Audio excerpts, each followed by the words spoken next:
Hi everybody, come on in.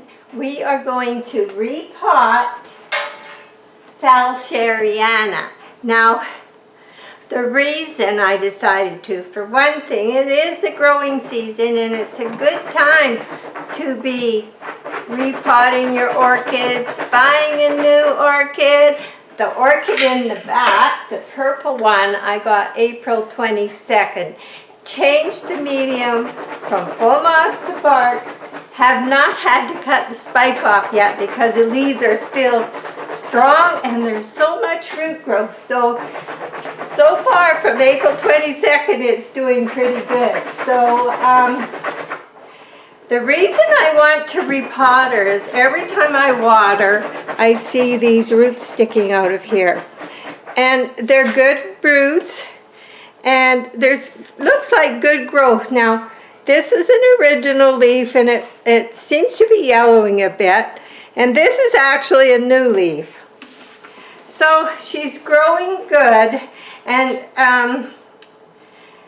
Stuartianas are slower growing than our other ones. So I don't expect a lot of growth or a spike real quick because they are slower growing. And they like to be a little in the background. They're a wallflower.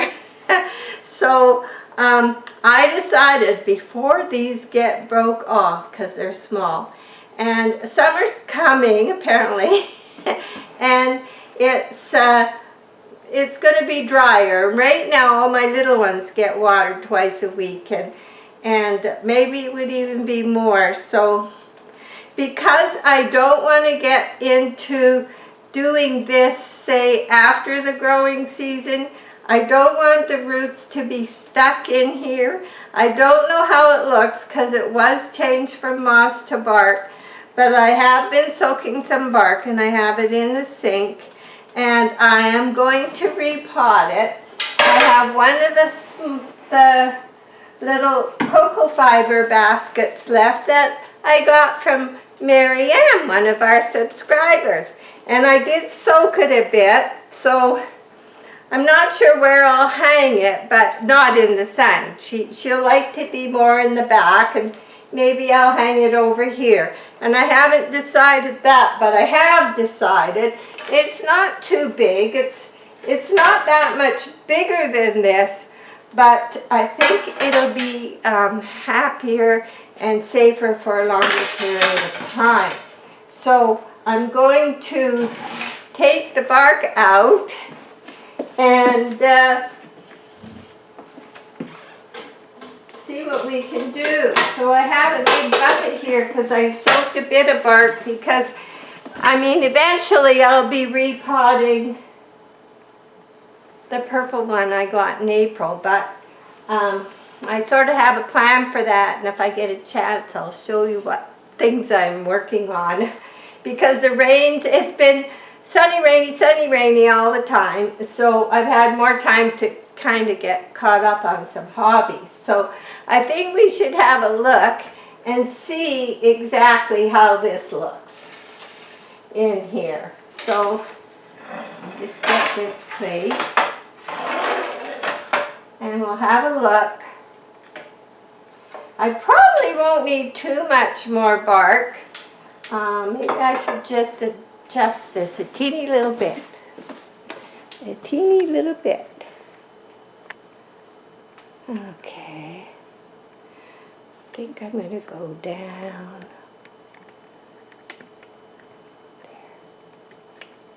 There we go. I don't have a filmer that's always here. So anyway, let's see. Are we on the plate? Yeah, there's the plate. Could have gone a little lower. Sorry, but we do want you to see what I'm doing here. It's a little tricky. I can crank it down. That's what I can do. There. That's more like it. Okay. I think we got it. Okay. Let's see. see how she looks, and kind of very gently, we'll see what's been happening in here since she was put in here.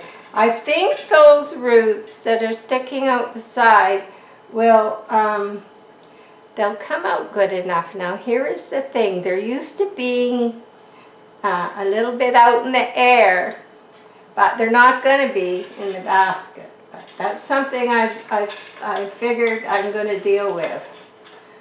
Okay. I thought some of them might be sticking to the pot.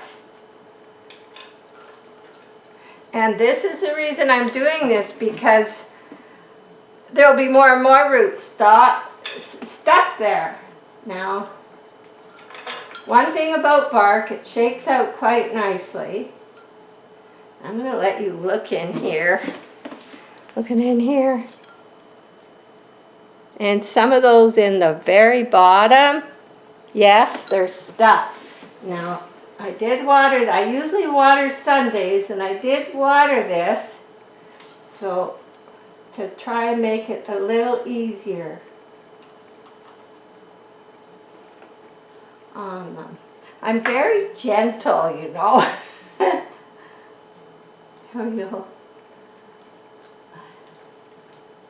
Boy, is that ever stuck? Oh, I see. You're going way over there. See what I did? Because this isn't real thick, and it worked quite nice. I think I have that one loose. Now, they don't even like being taken off. I've learned that about all of them. They do not like, if they're attached, that's part of something that makes them happy. It's like a nice hug. If they're attached, they don't want to be unattached. But the reason I'm doing this now is I seen it had to be done, and it's the growing season. Wow. It's a big long root, and it is stuck. So I'm going to, while I'm doing this, I should tell you that the tooth episode is over. I spent an hour and a half upside down in a chair at the dentist's office, but he says he's a perfectionist, because he said to me, well, we have 3 choices, so he told me the choices. There was, I could get a crown, but then that wasn't real guaranteed, he said, because probably almost 3/4 of my tooth was broke to gum level, and the filling was out almost to the nerve, and there's only a piece of real tooth sticking up in one spot. But he said even with a crown, and they're very expensive, too much for me to pay, and there could be even problems with the crown. And then I said, well, what about pull it? And he says, well, ooh, I hate to pull it. And he says, because you have a real small jaw, and you do not have any wisdom teeth, not one, never. They're not there, they're not coming at this late stage of the game. I just never got any. So if he pulls this last molar, then I'm way up to the front for chewing. So he didn't want to do that. So we're assessing the costs of all this stuff. And I thought, well, how about just filling it and making it look like a tooth? And he said, I said, would that be good? Like, would it last? And he said it could last like 10, 15 years or more, or not. Everything's a gamble these days. So, just think, I almost got this. So I went with the filling, and I spent an hour and a half on my back with a perfectionist. And I can't show you the tooth, but my goodness, when Jat looked in there, he says, it looks like a tooth. He was a good sculptor. And how much did it cost here? Because I don't have a dental plan. They did a checkup, and they did that. and it was like $599. And I would have been in the thousands for a crown. I'm sorry. I think we still haven't got our air conditioner, and that is going to come first. And I was ready to get it pulled till I heard about I have a small jaw, and then the jaw will start to cave away. And oh my goodness. So that's the tooth episode. But you know, when the freezing went away, I feel perfect. I feel perfect. So I'm happy. Okay, I got it out of there. I want to give you a close look. Now, it is the growing season, so look at there. There's some nice new growth there. And these roots, transitioning to bark, have done very good. You can see off these older roots, new shoots coming. And that's why, even if they're a funny brown, if they're still hard, they're still good. And you can still, look at this, look at the roots here. Now this one was attached. They do not, I don't care, I learned that the hard way, they do not like being unattached. So, kind of like us that don't want to be unmarried. we don't like being unattached, yeah. You know, men are very different than us, but they're also very useful, so. Took a while to find a good one. I didn't say that. That's not true. Okay. Now, this will be safer in here. And yes, the roots still poke through on this, but I'm not poking the ones through that were down in the pot. So now I'm going to stick. It'll be a lot easier to change to a bigger pot when I need to, but I'm not going to until there's a lot more leaves. And I'm not new leaf coming yet. When I look at my plants every day, I always assess them. I do have to show you some things. So I like to take my finger and kind of make sure that those little holes in there are full in there. So it might be going to sit better too than I had it. So I use the same bark, and they're used to that bark. They know the difference for sure. And it's adjusted now. So those two roots were up higher. And I'm gonna probably use a teeny bit of this. It's soaked with seaweed extract, about a half a teaspoon, and a little CalMag, I think a quarter of a teaspoon. And the bucket's probably a quarter full.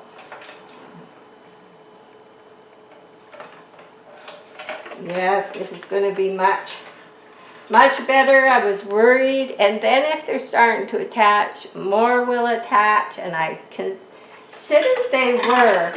And the orchids do love these pots, but lots of times they're not enameled everywhere, and those are the places that they like to stick. Now, if you're somewhere where there's a lot of humidity, you probably don't want this painted on the outside, because if there's a lot of humidity already, you need it to get out of the pot, maybe more than it would from this. So even though there's lots of holes, a lot of people use terracotta when there's high humidity where they are, especially, you know, if they're spending most of their life near outdoors. But here, where we're having a furnace on at least 6 months of the year, and hot, because being in the interior of BC, it's much hotter than Vancouver. Like, don't think of us as being like Vancouver, because our summers are a lot nicer. So I think I'm going to fill that up a teeny bit more. then I want to show you my, I'd always had just the no ID orchids, and then I decided, and with a little help from my subscriber friends, to jump into some species. And I did buy the small ones, and they did come in moss, and I did move them over because, I watched a lot of orchid channels, and you have to use what's comfortable with you and what's comfortable with your environment. And I am not comfortable with moss. Doesn't mean somebody else that lives in the same area would do fine with it. But me, I'm not comfortable with it. So I've got used to this, and they're happy. And there's a nice little Stuartiana with no roots sticking out the side. And I know aerial roots that have been out don't like to be in, but they're quite young, and I think they'll be okay. And there's so much root growth in there, and I'm pretty sure. And what else I find I like about these cocoa fibers, because I usually water Wednesdays and then Sundays, but tomorrow will be a busy day, so I decided to water them this morning. But you can tell how damp they are by feeling the basket. Even if the top is dry, you can tell. So, but still, I've been watering twice a week. So for now, till I hang it where it's going to go, I'm going to put it there. Now, let me move this in the sink. I'm saving that. You never know, I might get another orchid. Okay, so we'll save that here.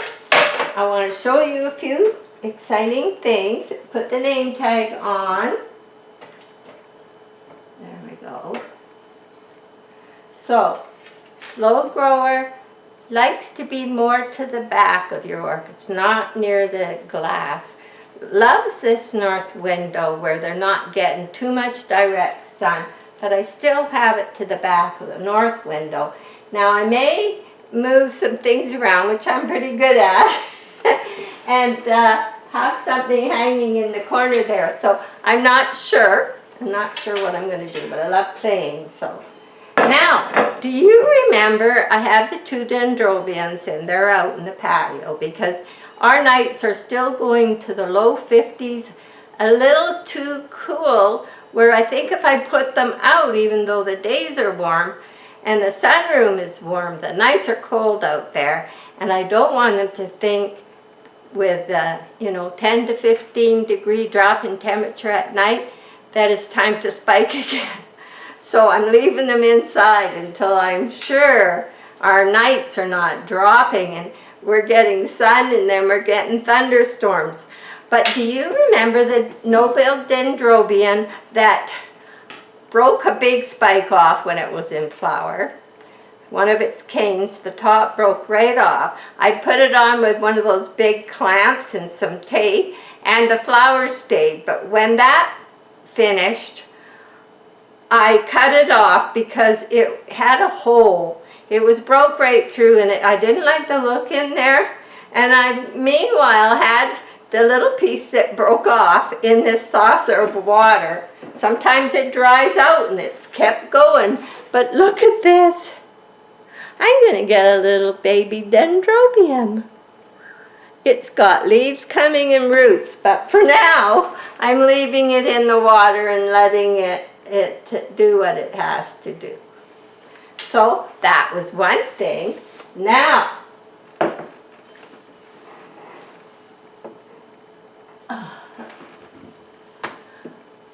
I have to show you this. Now I have her in the north window, so she's getting, I have the flowers facing the light till they're all open, then I'm going to face them in the room. So go Vivian. There's the name tag. Whoop. And she is paloric.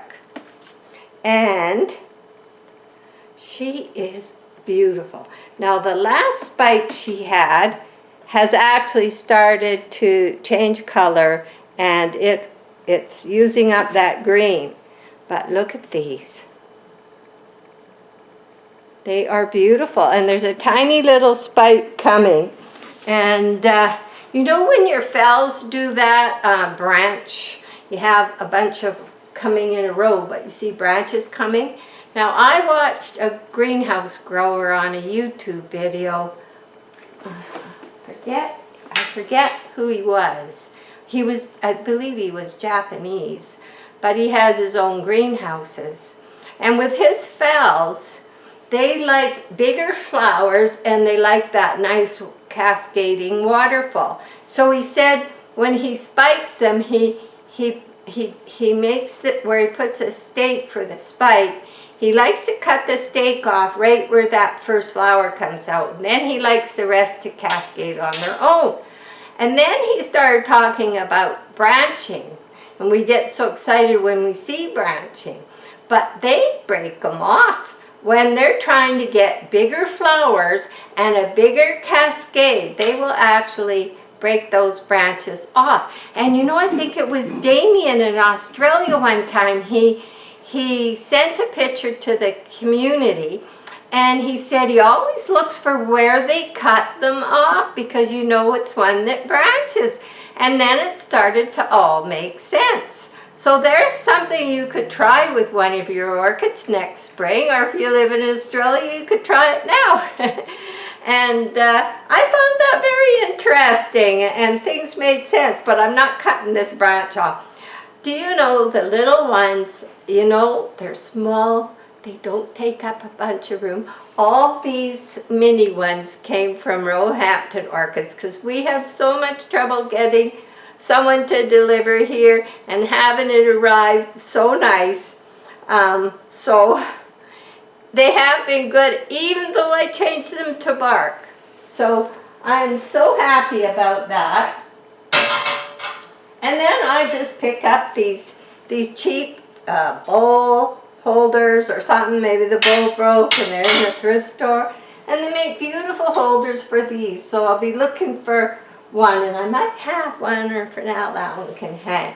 But oh my goodness. And also from Roehampton is Millie Tony Opsis Breathless Brilliant. And she's doing really well. So she got another one opening. I'm so happy, and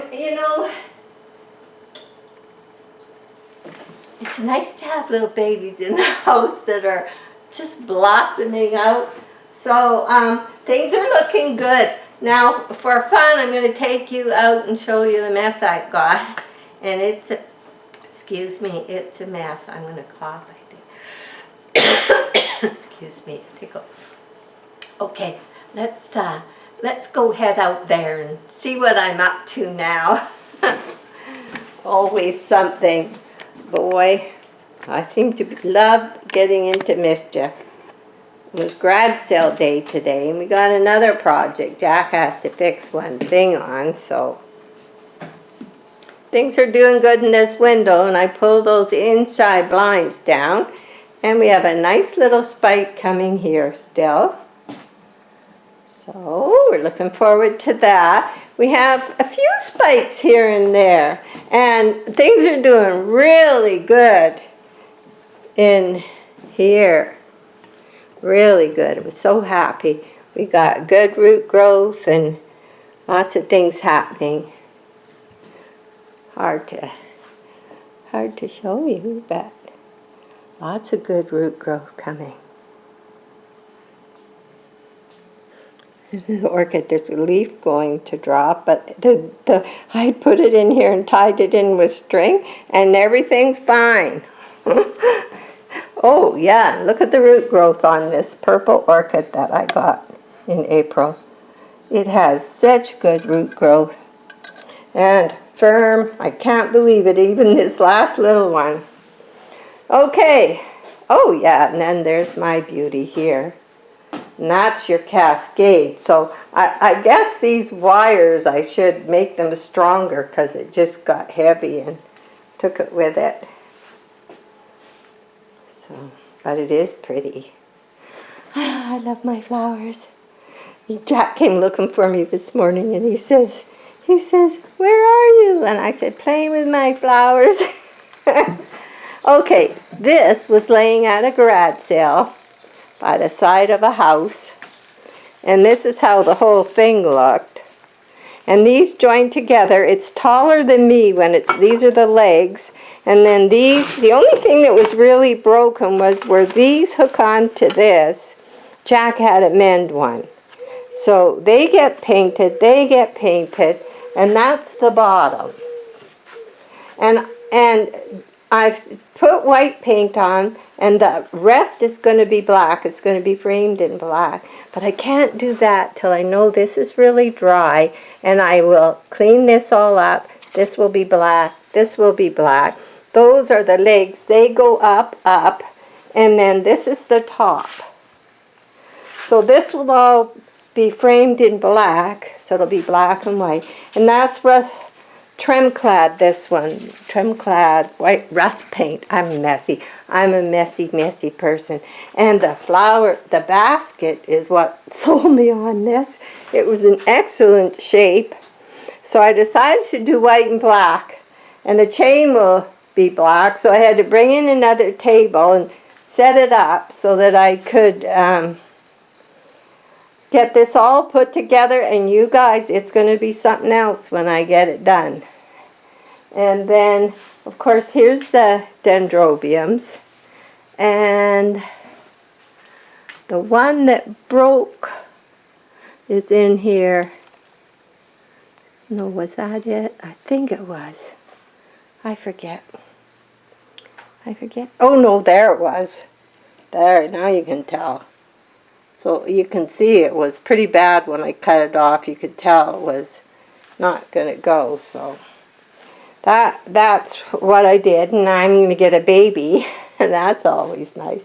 And then over here, you know, not just one thing going on. We went to a garage sale last week. And this traffic cone was there. And it's old. It's all messed up and dirty. It was all scratched up.